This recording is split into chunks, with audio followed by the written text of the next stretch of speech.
In a New York courtroom, sparks have flown as Coinbase and the SEC have clashed over a fundamental question.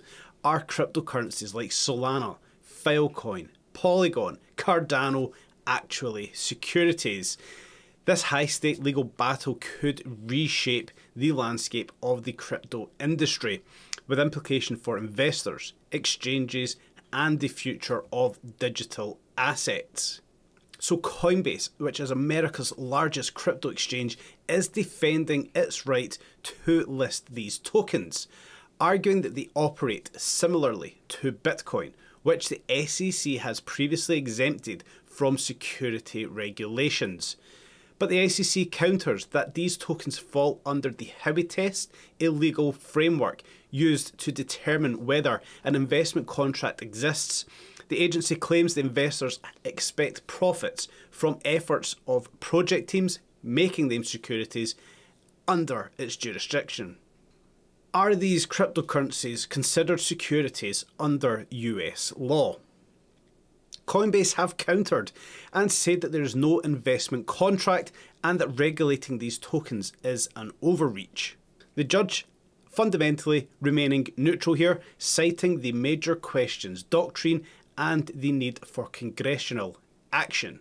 So overall, so far, there is no ruling made, but this case could have major implications for the entire crypto industry. Let's have a look at it in today's video.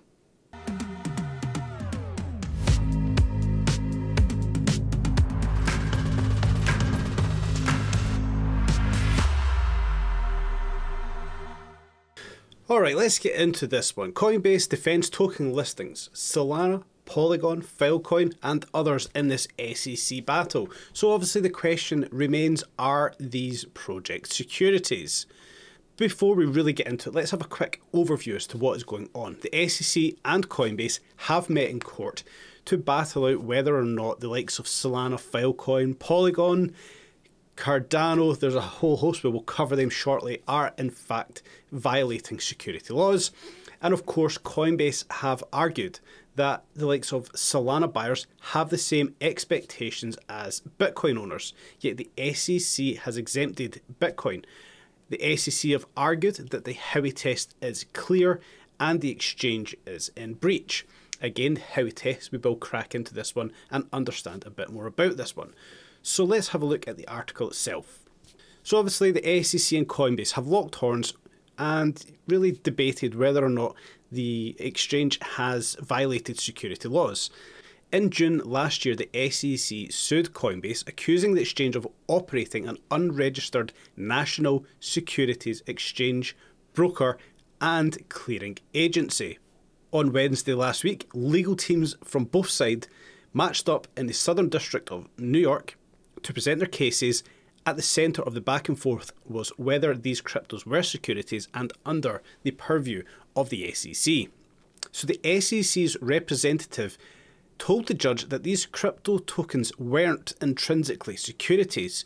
However, when investors purchase them on Coinbase, they expect profits from the efforts of the teams behind the projects. These teams, with the likes of IOG for Cardano's ADA, Solana Labs, obviously for Solana, often promote these tokens to boost prices, and states that one cannot be separated from the other.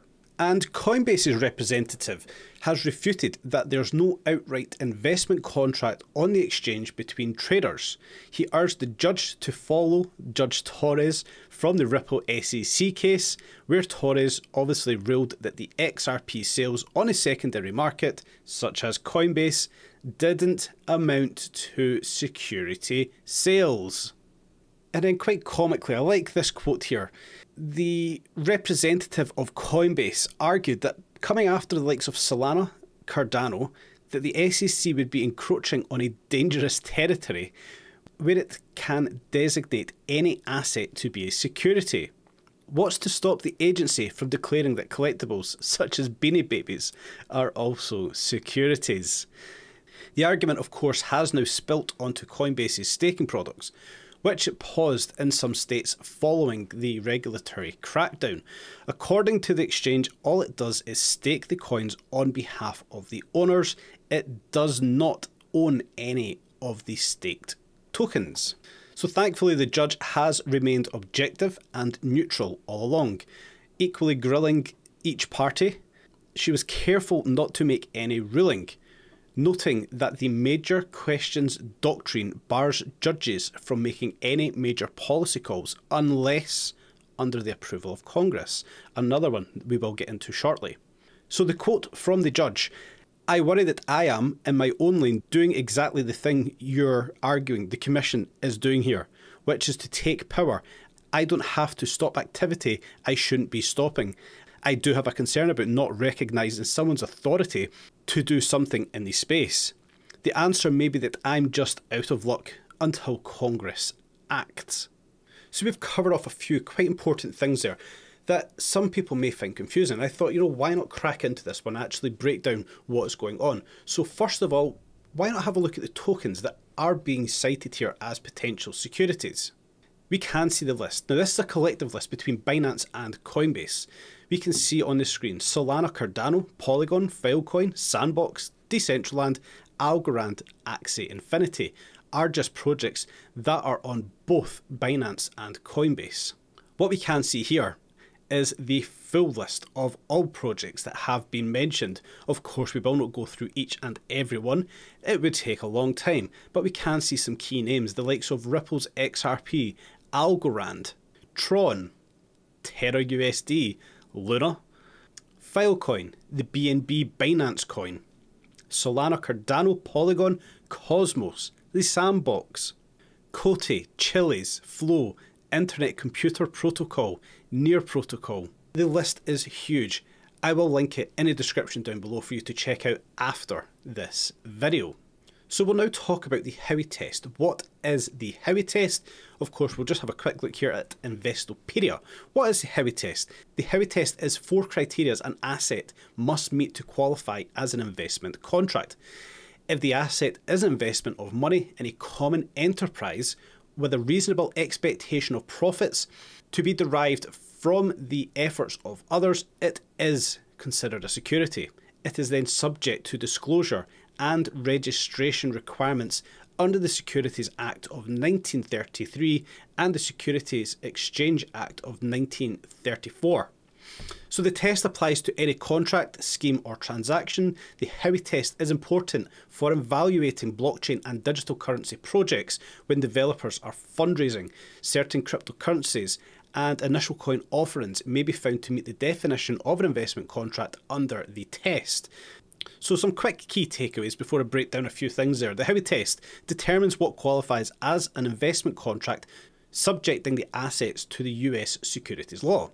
An investment contract exists if there is an investment of money in a common enterprise with a reasonable expectation of profits to be derived from the efforts of others.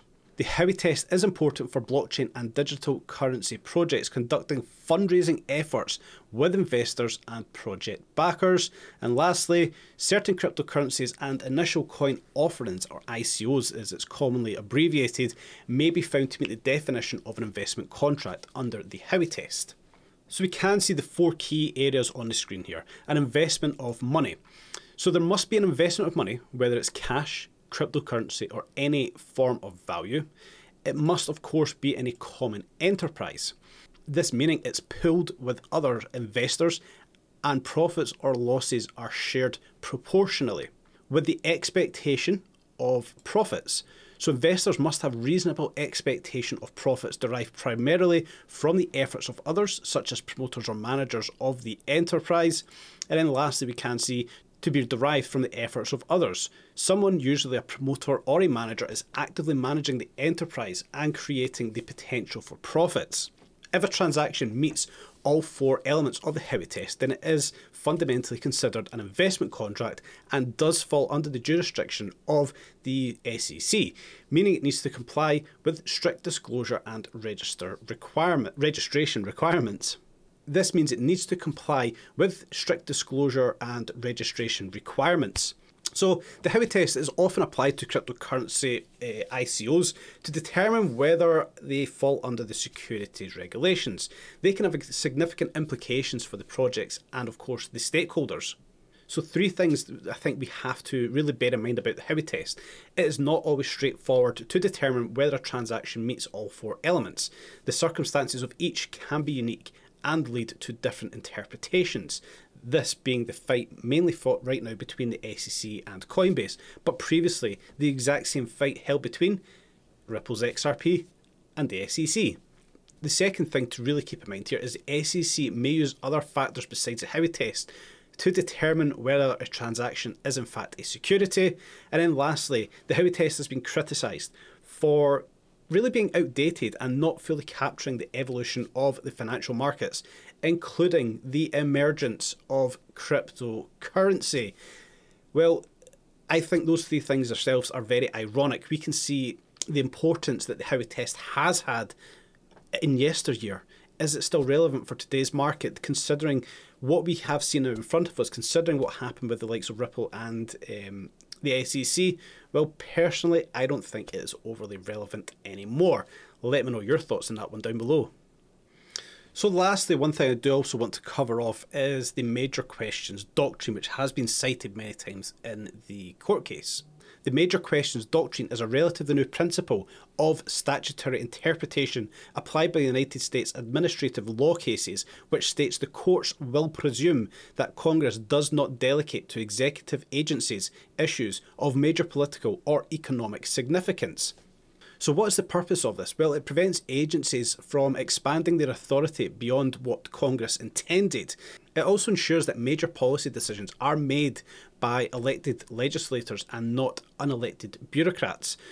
And it also promotes accountability and democratic control over government actions. So where can this be applied? Well, it's often invoked in cases where an agency regulates an industry or issue with significant economic impact. Courts weigh the agency's action against congressional intent and the magnitude of the issue, and if the agency action meets the criteria of a major question, the court may strike it down or require a strong evidence of clear congressional authorization. Some of the weaknesses of the major questions doctrine is that some obviously argue it weakens agencies' ability to effectively respond to evolving situations and emergencies. Others have criticised its lack of definition and potential for inconsistent application by courts. Where have we seen that happen before?